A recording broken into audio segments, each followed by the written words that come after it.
Dan Abramov is the creator of React Hotloader, Redux, and React D&D. Dan, welcome to Software Engineering Daily. Hi, Jeff. In the previous episodes, we've touched on the Flux architecture, but I'd like to start by doing a deeper dive in this episode. What is the Flux architecture?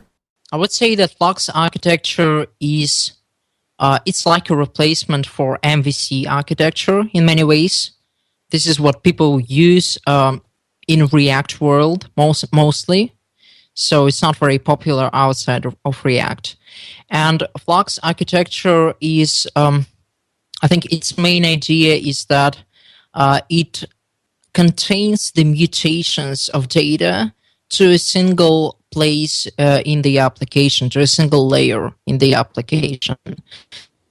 So while in traditional MVC, any view is able to change any model, and in return, any model is able to emit updates. So other views see these changes. In Flux, it doesn't happen this way because Flux is unidirectional. It always goes through the same update path every time. And there is just a single place called stores in Flux where the state mutations are actually allowed.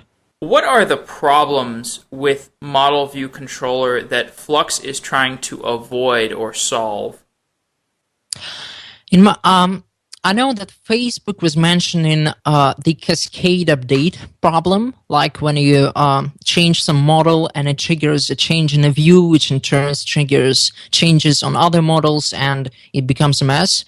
Personally, I didn't have this problem, so I can't comment on that.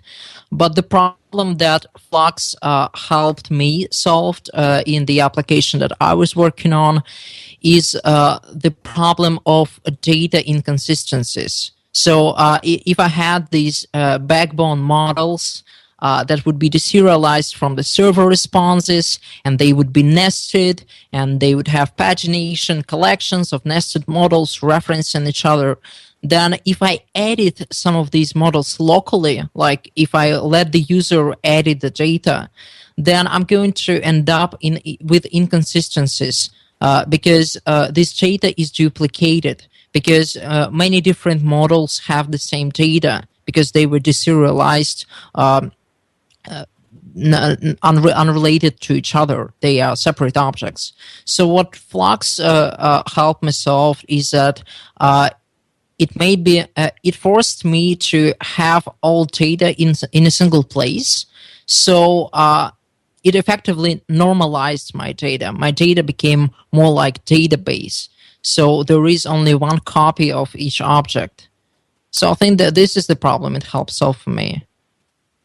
Why does a traditional ModelViewController application grow in complexity as more views and models are added? I think it's because anytime if you imagine your application as a graph of models and views, and every method call or event subscription is a connection that anytime you add something, like add another view, you're going to connect it to some other models, and the number of connections, it grows much faster. It's like a square of the number of components and models.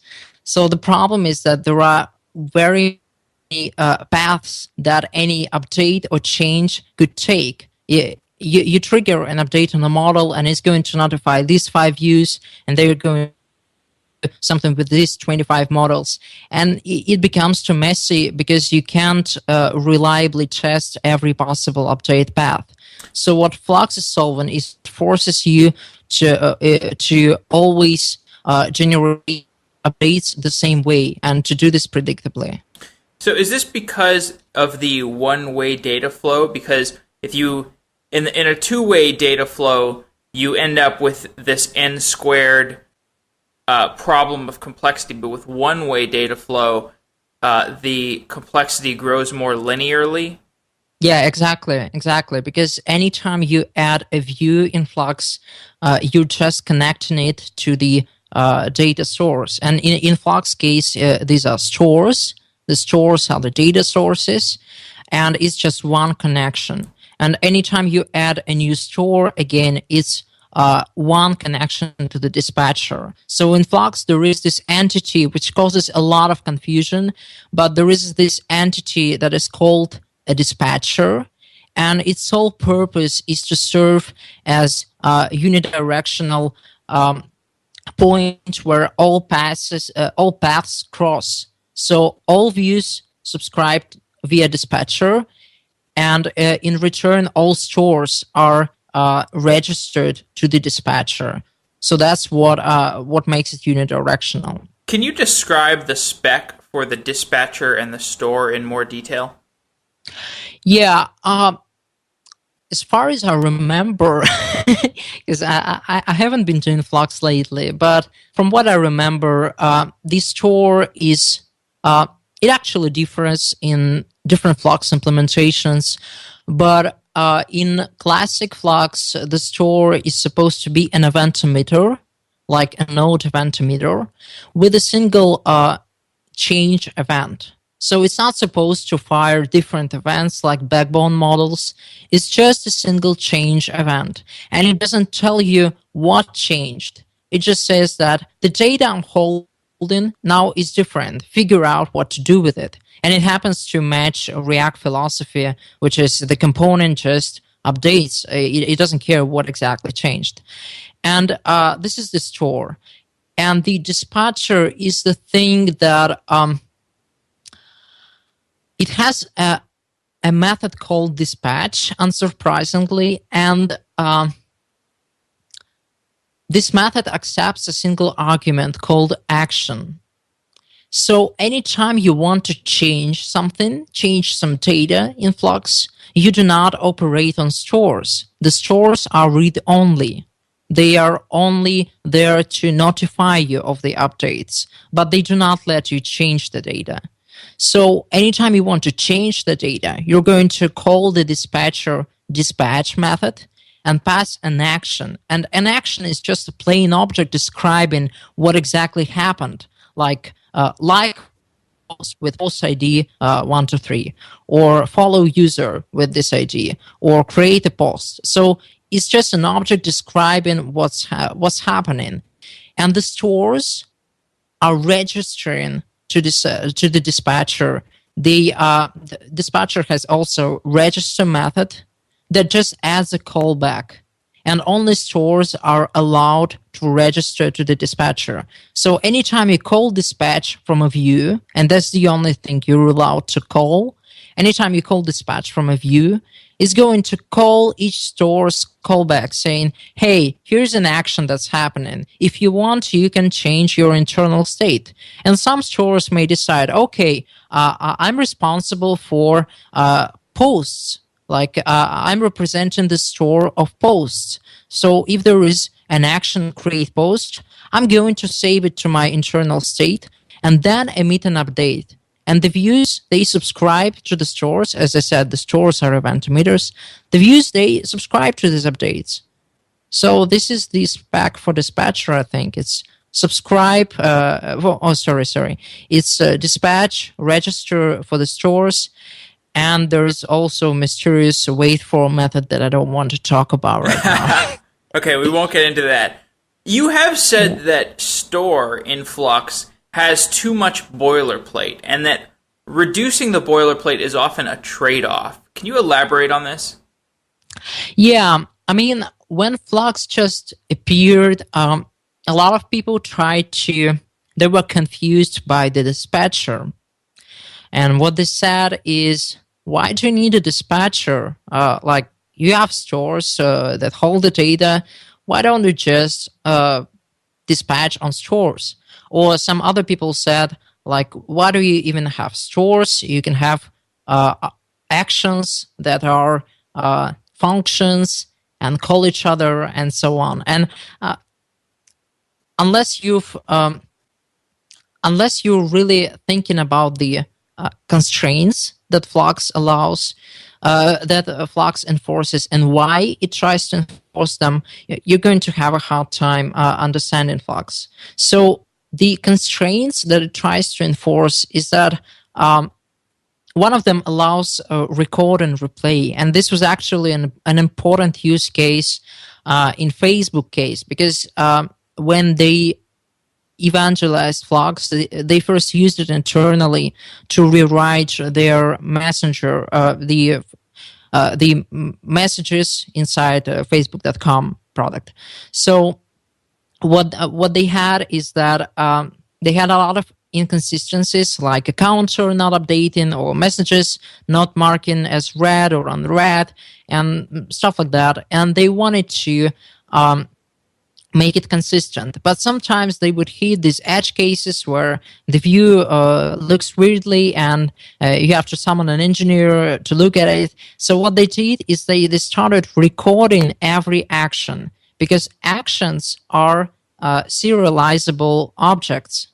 So every mutation in a Flux store is described as an object, which means you are able to put them into JSON. And if the user opts in, they had this opt-in inside the company. If the user opts in, they can, anytime they report a bug in the application, the action log is sent with the report. And because Flux enforces that actions are the only way that the updates happen, and that actions are plain objects and not functions or something, they are plain objects. Because of this, it is possible to read that those actions from the log, from the serialized log, and just replay them and have the app enter exactly the same state that it was in. So that's one important trade-off if you're trying to get rid of action constants, for example, action type constants. If you do anything that makes actions unserializable, like putting functions inside them or changing actions to be functions, you're going to lose record replay because you can't serialize functions. Right. So that's one example of that. So Flux is essentially a pattern, just like ModelViewController, or not sure what you would want to call it. I think pattern is maybe the best term, but how do the different implementations of Flux differ from one another? Because as it is just a pattern, there are many implementations of it. So what I observed is that in the beginning, people wanted to outdo Facebook and create Flux implementations that did not use the Flux package. But later they learned about these trade-offs and the kind of features they're giving up, and they started to actually use the Flux package, but wrap it to have a nicer API on top of it. Because Flux package only provided, until recently, it only provided the dispatcher. It does not have any kind of create store method, so you'd have to use event emitter manually. You'd have to hook it up to the dispatcher. You have to solve the universal or isomorphic server rendering problem, where if your stores are singletons, they're going to have shared state for every request, which is not what you want. You want to separate the state for every request. So people started hitting all these cases where, for example, Facebook doesn't use server rendering much, so they don't really care about that. But there have been many Flux implementations. I think the most successful ones were Alt and Flumux, and both of them used Flux package inside with Facebook's dispatcher, but they had utilities to generate creator functions or to generate constants. It's the opposite direction, but that doesn't really matter.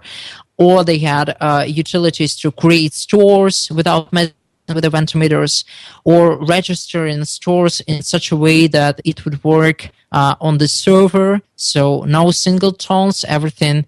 The dispatcher reference stores, that kind of stuff. So I think the most important differences were how they handled asynchronous actions, like what do you do when you want to make an asynchronous API call? So they had different answers to that.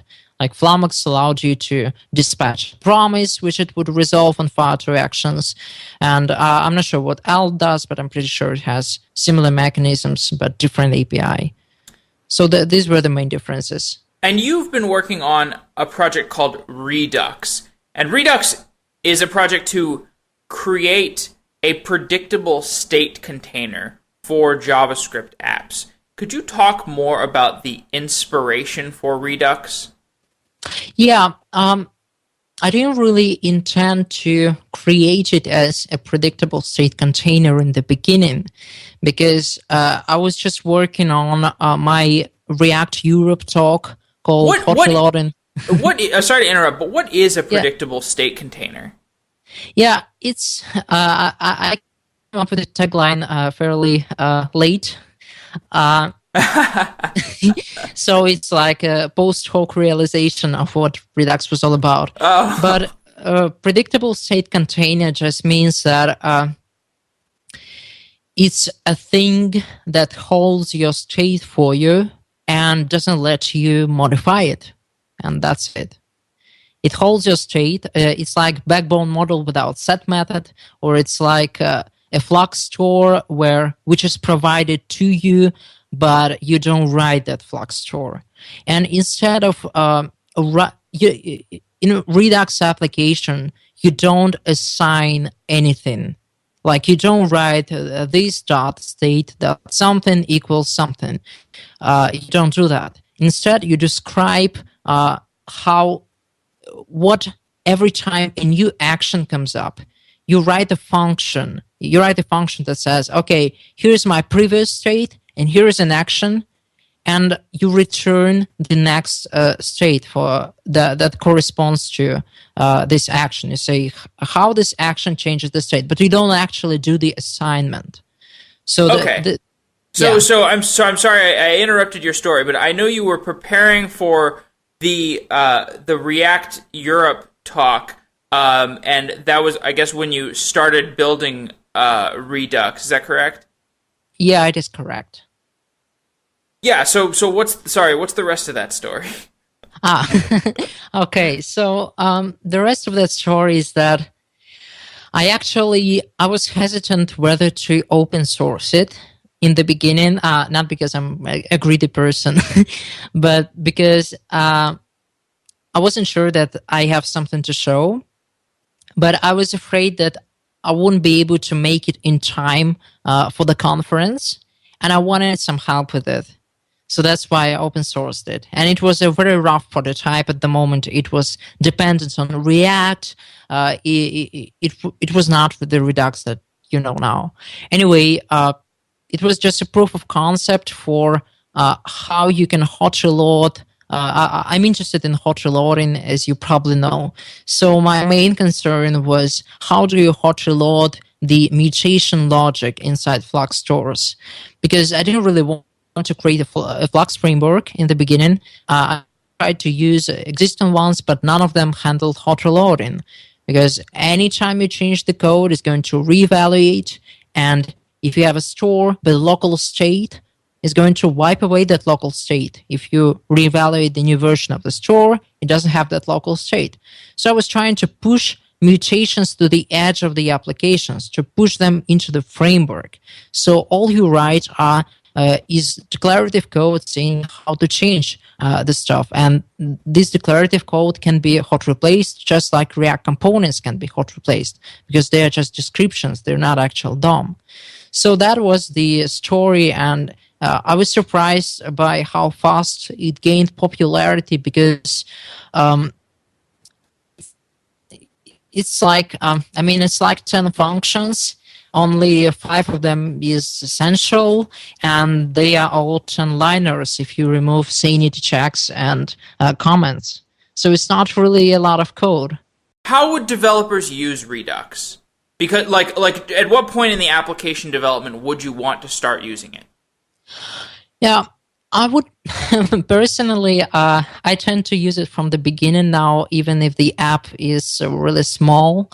But I think you want to use it if you don't use some alternative solution like Cerebral or I don't know, Observable or some similar project.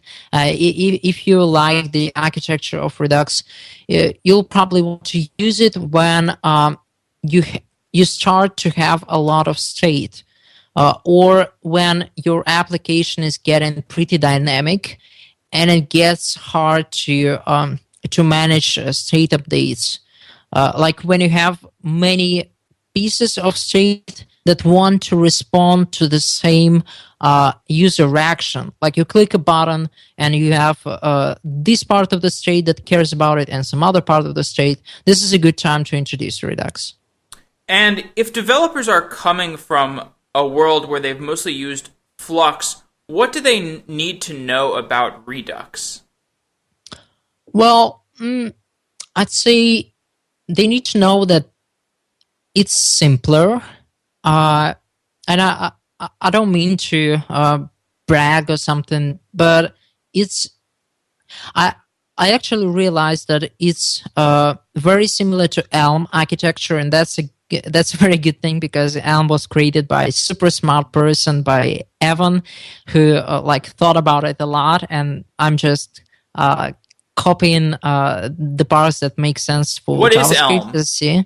And Elm is a language, but it's more than a language because it's also an ecosystem of tools. There are tools similar to Redux developer tools for time travel. Elm is able to benefit a lot from static typing. It is inspired by Haskell. Well, it's a really cool thing. And the first time I read about, and Elm has Elm architecture.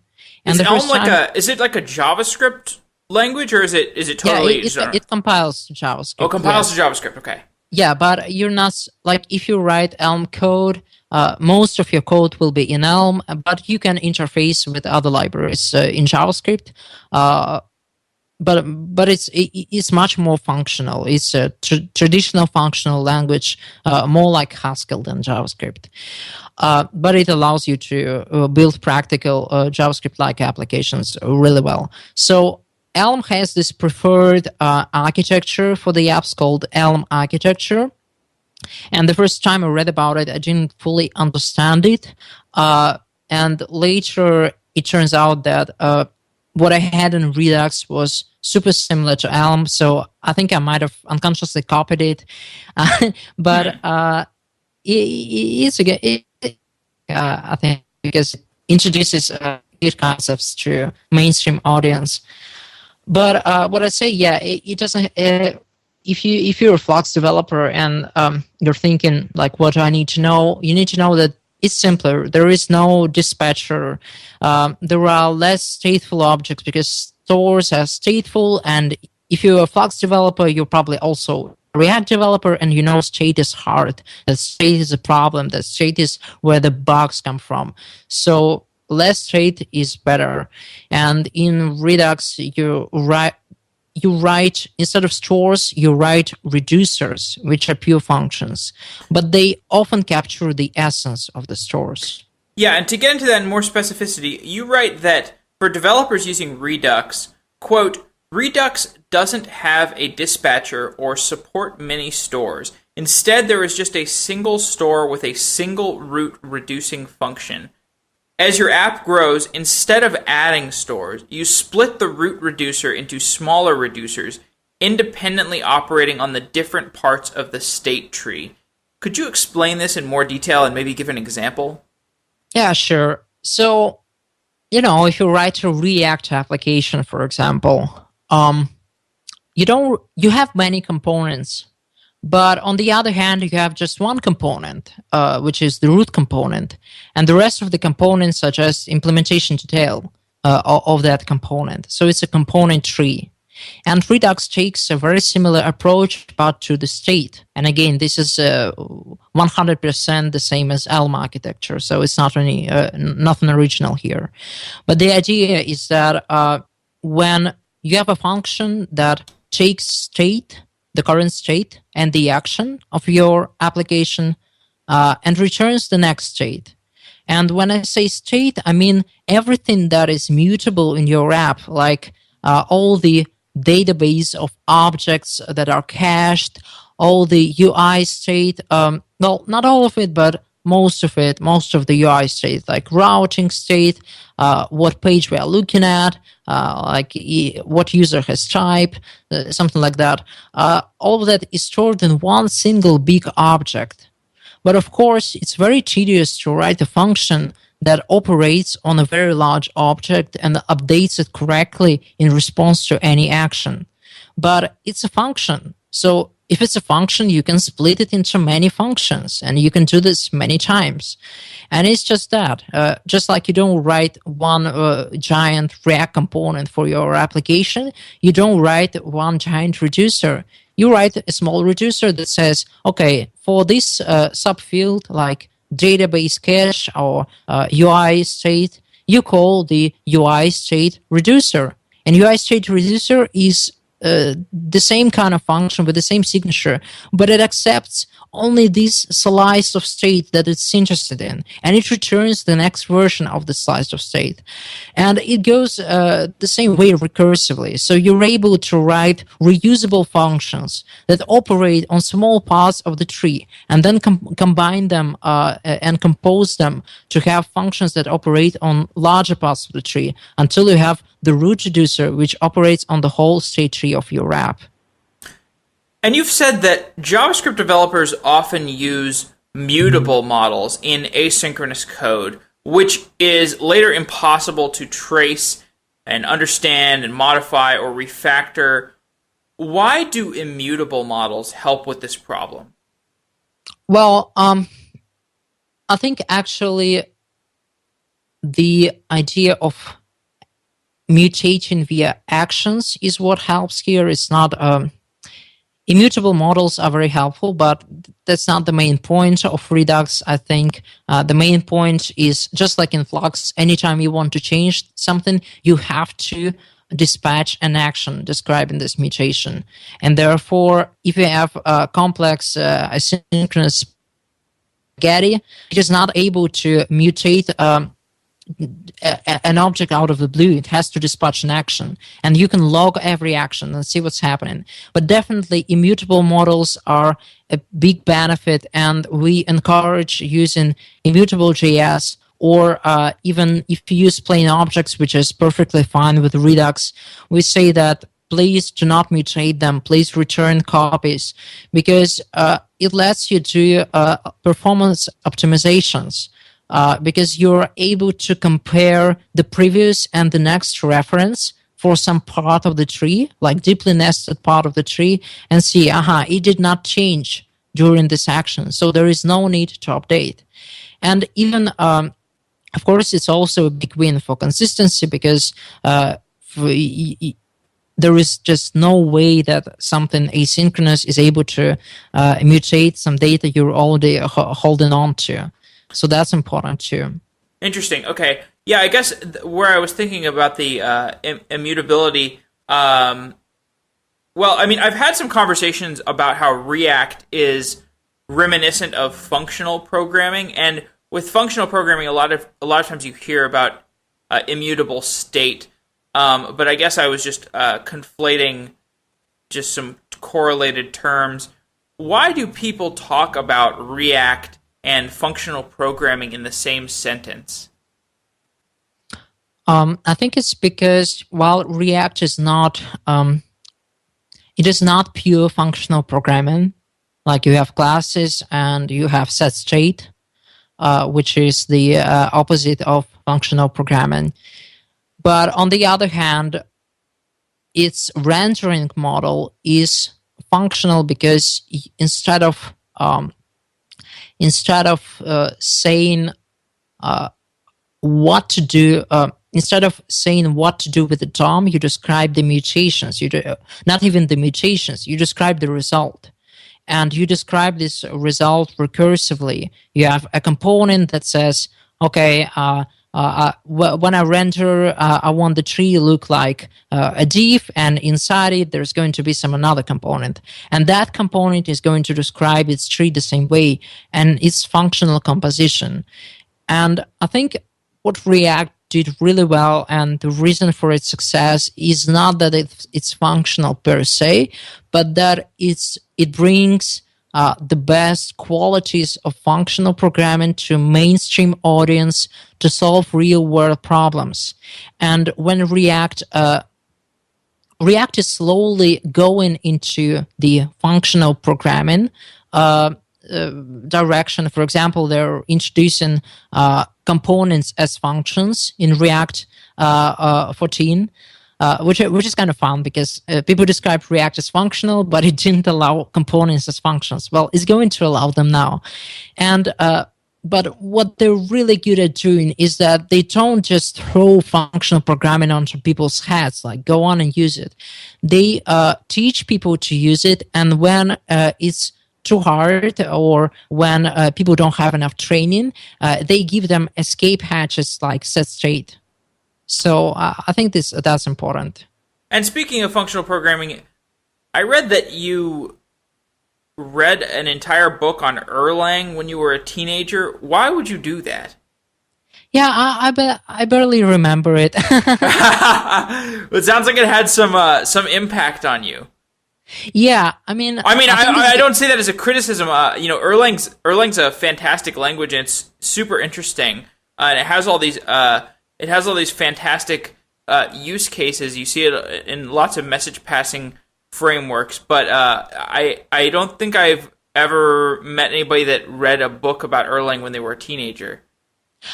I think I used to hang out a lot on programming forums, like when PHPBB was a thing, and then before Stack Overflow, when everybody was just on forums. And I think I read some conversation about functional programming, and there were these folks who would use Haskell, and their posts always looked so classy, and it made you interested in like what do these folks even read or think about. And I think somebody told me about Erlang, and I think it was when I went to Finland or somewhere where they had good programming books, because in Russia they didn't import good programming books. They had only like C++ books. And when I was somewhere abroad, I saw this bookshop with really good books, and I saw Erlang, and I remembered, oh, that's the functional stuff I was told about somewhere. So I bought it and read it. But I think it's really important to any programmer, any software developer to read a book or two of functional languages, even if you don't plan to use them, because it just changes your thinking so much, even in terms of what's possible or what's desirable or what good code could look like. So yeah, it was really beneficial. Let's talk some about the React hot loader. What is the problem that you're trying to solve with React hot loader?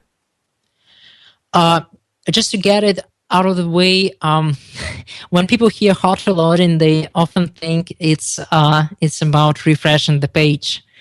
So we're not talking about refreshing the page now. React hot loader is not like live reload, browser sync, or something else. It's a tool that lets you write your React components and then tweak their render or other methods and see the changes right as your application is running on a local development server, which means that if you have some state like input fields, or if you, I don't know, open model window with a tab inside and there is some widget you're debugging and you want to iterate a change in layout because the CSS doesn't work and you need to fix that, you can tweak on the layout and the event handlers and sometimes even objects outside React components and see the changes instantaneously with, no, not exactly instantaneously, of course, it takes half a second or something, but you see the changes right in your app as you debug it, which is a huge productivity boost, especially if you're a designer who needs to tweak a lot of visual stuff. You want to do that fast. Right. So that's the problem. And you've said that you feel a lot of frustration during your development. What are some typical types of instances where that frustration comes through that hot loader is a patch for? I think it's mostly refactoring, actually, because I don't personally, I don't work on the visual stuff much. Like I used to work with a designer who would do that. And I know React Loader is huge for the designer because he's tired, especially since we moved the CSS into JavaScript 2. We're starting to do that. It's even a bigger issue because if you tweak the CSS, it's too hard to do with inline styles in the Chrome panel. Because they're just everywhere, the inline styles. And it's much more convenient to just do that in your editor, and anytime you're finally satisfied with the design, you don't have to copy paste it back into editor and hope it works because you changed it in the editor itself. But I don't work that much on the visual part, so for me it's refactoring. Like when I split components or when I tweak render method, if I'm not sure that I can do it fast, I'm not going to do it because I'm just likely to break stuff. But if I can do it fast and see the results as I copy-paste components and split them into two and still see everything happening until, of course, React Loader does get stuck once in a while, like when it doesn't understand what you did. I'm trying to work in these cases. We're going to have a nice error catching in the project that supersedes React Loader called React Transform. But that's not the point. I mean, the point for me is being able to change React components quickly. And also, when you have event handlers, like you click a button and you want to fire a Flux action, and you click it and you see that, actually, your object is wrong. Like the code that creates an object is wrong. So you can fix that, press save, and click it again. And if it works, it's going to work. So you don't have to get your app into the same state to make sure that your changes went through. A typical React component has a render method, some lifecycle hooks, and some custom methods or some event handlers. What does React Hot Loader do with these methods? So what it does is it locates your component. And again, we're talking about React Hot Loader now, but I'm working on the next project called React Transform, which is more powerful. But it acts essentially in the same way. So what happens is that it locates your component and it wraps it. And by wrapping, I mean that it takes every method defined on your component class, like a lifecycle hook or render method or an event handler, and it wraps them into a function. And this function is going to call the latest available version of that method. So anytime you change the code, the code update is going to come up, and React Loader is going to say, okay, I'm going to redirect all these methods to their new versions. Like when Railroad switches to Rails, it's kind of the same way. And now all methods proxy to the next versions, and we're just force updating the components, which causes re-render. So that's what happens. Could you talk more about the project you're currently working on, React Transform? Yeah, sure. So I'm currently running a Patreon campaign to fund my work through these 3 months, which is ending soon. But its main purpose was to make sure that my projects can sustain themselves without as much of my day-to-day involvement. And the problem with React Loader was that it was not covered by tests, which is a huge bummer because anytime a new React version comes up and there are some incompatible changes, and we're doing really weird stuff inside React Loader to do this patching, so we rely on some React internals. We want to make sure that it works, and we want to make sure we don't introduce regressions. So what I'm doing right now is I've split React Loader into several projects with different level. Some are more low level, some are more high level, and which are all covered by tests fully. So the low-level project is called React Proxy, and it contains just this proxying logic that I told you about. But it doesn't know, and it is not related to Webpack or Babel or anything else. It's just a proxy for React components. And there are higher level projects, and one of these higher level projects is called Babel plugin React Transform. It is currently a Babel plugin, but it's possible to build it for other static analyzers or even for Webpack, which would be React Transform Loader. I don't currently, I didn't create it, but I'm sure somebody will eventually. So the idea is to locate all the components in your code and to wrap them into some arbitrary transform. So this is all that Babel plugin React Transform does. It finds all components in your code and it wraps them in some way. But you specify in the configuration which transforms you want to run on them. And one of such transforms is the proxy that I told you about.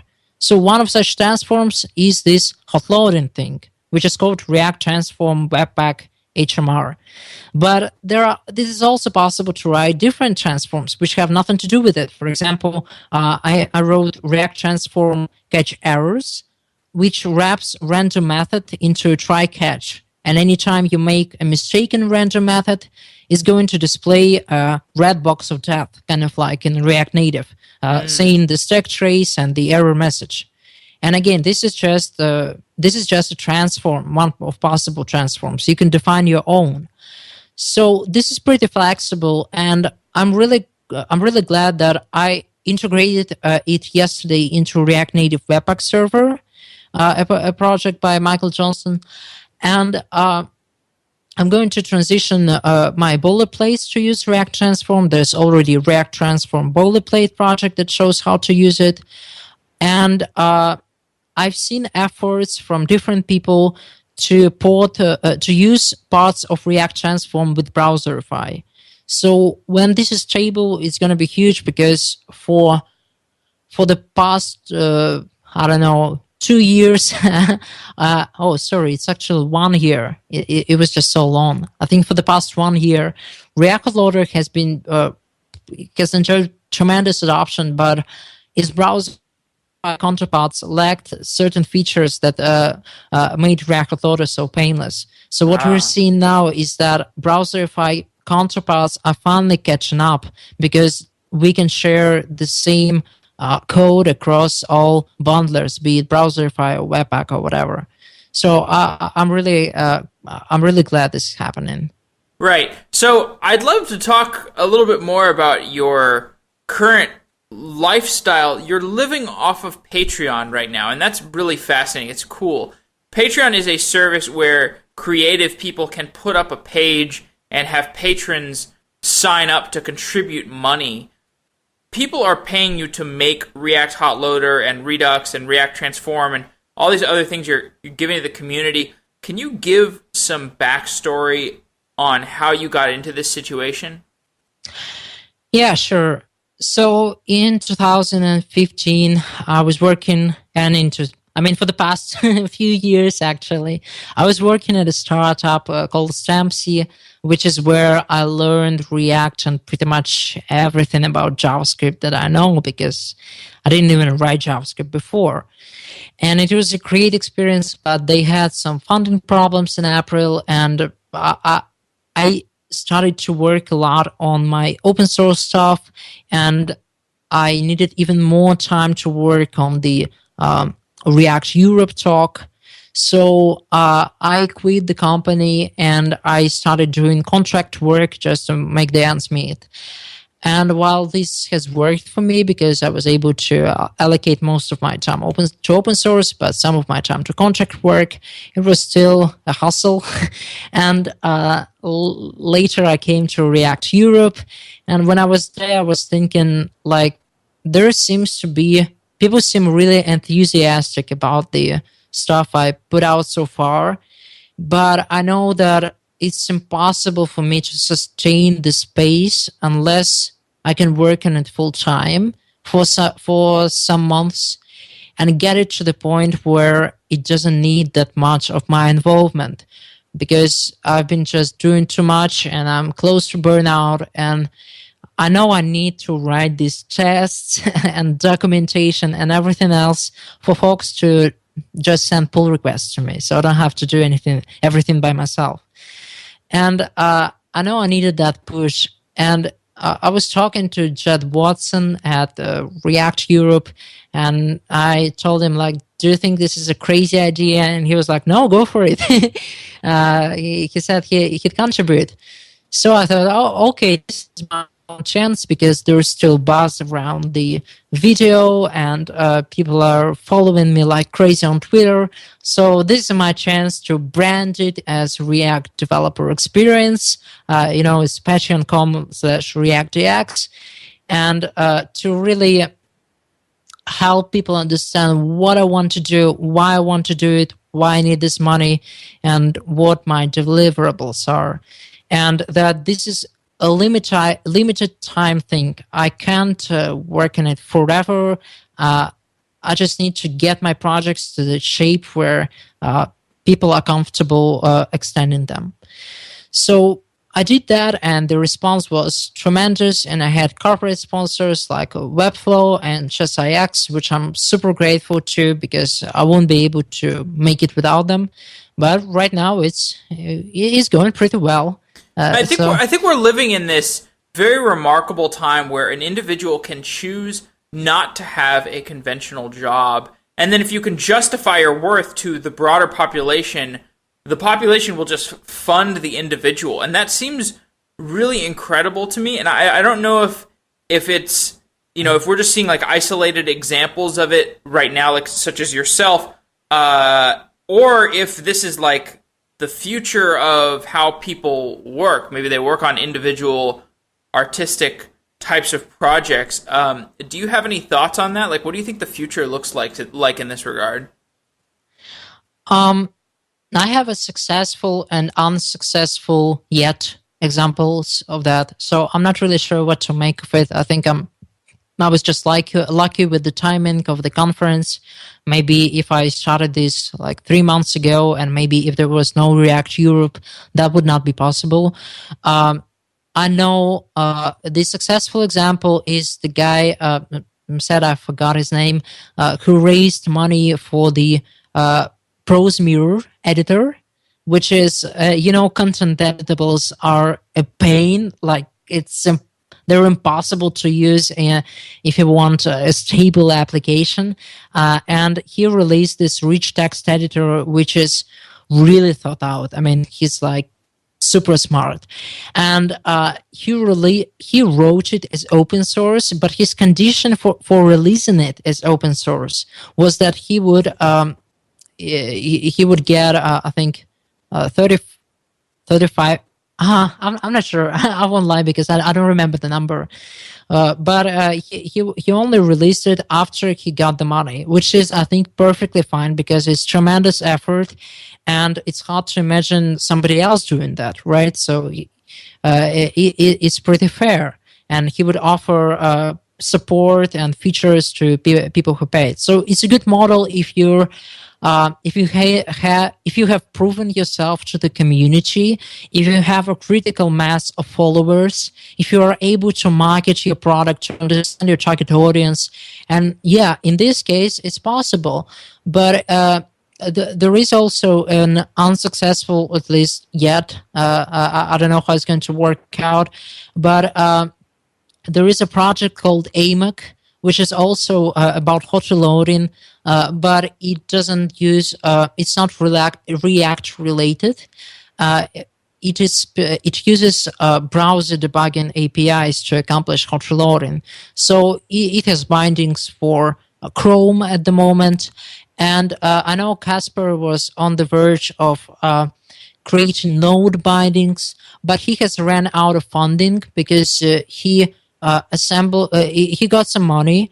He got some funding for the past 3 months, I think, or 4 months, but he ran out of it, and it's just impossible to sustain it right now. But there are so many, there is such a huge amount of work and not enough marketing and willpower to make this happen, and it's kind of sad. So I don't really know. It worked out for me, but I'm just lucky, and I don't know, maybe people like my avatar. I don't know. People like your avatar? I think so, yeah. Why do they retweet me all the time? Interesting. Okay, well, so I know we're running up against time, but I am curious, what is the future of React and Flux, and where do you see all this stuff going? It's a tricky question, because I haven't been following on what's happening in Relay land lately, but of course declarative data fetching is the future, and Redux does not offer you declarative data fetching, so Redux is past. But I think this is going to be important, and I think type systems are going to be more important, and I can't wait for Flow to mature, because there's just so much more you can do when you have a solid type system, and I think Elm kind of proves it. So I'm looking forward to using more Flow when it's stable. I think React is moving, as I said, towards more functional models, and I'm not sure exactly what it's going to mean, but there are two things that I'm enthusiastic about, which are not directly related to functional programming, but anyway, they're related to React. And both of these things are universality. And you really should watch Sebastian Magbich's talk on React Europe, because he talked about that. His talk is called DOM as Second-Class Citizen. I think what we're going to see is two kinds of universality. And the first kind of universality are universal React components, which work across different platforms. And the changes in React 14 are important for that, and React 15 even more important. But what's going to happen is that we're going to see components shared across React, React Native, React Blast. If you saw, it's a console render for React 14. It's super cool. So it's really interesting direction. Components that are not visual, that are more logic and state, but that are shared across platforms. And the second kind of universality I'm interested in is that now that React is going to support pure function components, I don't really see much difference between a React component and, for example, a virtual DOM component. Like if both of them use JSX, you can just copy paste them and map JSX to a different function, and bam, you ported some parts of your view layer for free to a totally different engine, which I think is super cool. And as we're going to see more experimentation in rendering and model updates like Cycle.js, which has completely different model from React. But you can take your pure React components that don't have state and copy them to a Cycle project and have JSX mapped to a Cycle function, and bam, you got them working. So I think it's a big milestone for front-end community that rewrites the visual layer every 2 years. I think it's going to mean something. Definitely.